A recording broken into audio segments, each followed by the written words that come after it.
Madame, Messieurs, bonjour et bienvenue sur notre chaîne YouTube Cameroun Magazine TV. L'actualité en continu sur le Cameroun et dans le monde. Vous êtes maintenant plusieurs milliers d'abonnés à travers le monde qui nous suivent au quotidien et partagent nos vidéos. Un grand merci pour votre confiance.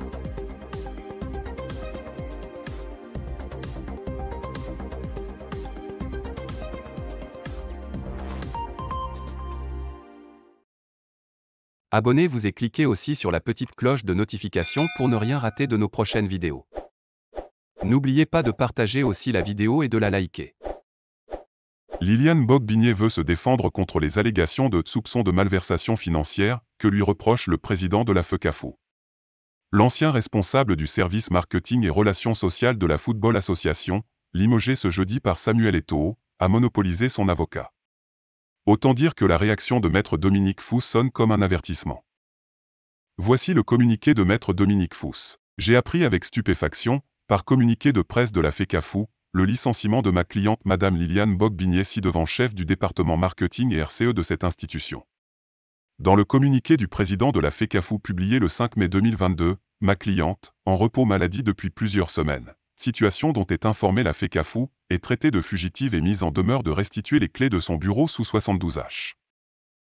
C'est l'occasion d'indiquer que ma cliente, dont je défends les intérêts depuis 2 mois au regard de la dégradation de sa situation professionnelle au sein de la FECAFOOT depuis l'arrivée de l'exécutif dirigé par M. Samuel Eto'o, était jusqu'à date sous le coup d'une mise à pied de son employeur depuis le 10 mars 2022 et ne peut donc être accusée d'abandon de poste.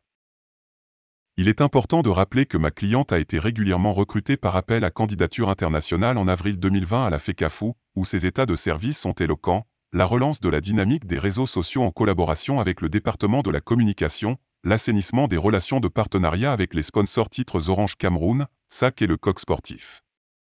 C'est notamment à elle que l'on doit la version brand du championnat de football féminin baptisé Guinness Super League et le retour de MTN dans le football professionnel. On ne saurait oublier le PAD, l'API, Camerco, Chana Assurance et les annonceurs étrangers Santadé, Sodiamac, CNE, Inxpay Afrique, Aroco, au total un peu plus d'1,8 milliard de francs CFA de 2021 à 2022 à injecter dans le football camerounais. Conscient de la valeur morale et éthique de cette grande professionnelle, son employeur a engagé des discussions autour d'une négociation de séparation à l'amiable. Ces entrefaits sont les dernières nouvelles que nous avions jusqu'à la publication de ce communiqué. Les accusations ainsi publiquement formulées contre cet employé aux parcours irréprochables et à la conscience professionnelle jamais prise à défaut et à la rectitude morale prouvée, nuisent considérablement à son image et nous obligent à défendre l'honneur et la considération de ma cliente jusqu'au bout. Cet épisode, le dernier d'une saignée des cadres en poste avant le 11 décembre 2021, révèle la gestion catastrophique des ressources humaines de la FECAFOOT, où de simples soupçons constituent une présomption de culpabilité et un motif de licenciement sans autre forme de procès. N'oubliez pas de vous abonner et surtout de cliquer sur la cloche de notification. Likez la vidéo si ce n'est pas déjà fait. Laissez aussi votre point de vue en commentaire.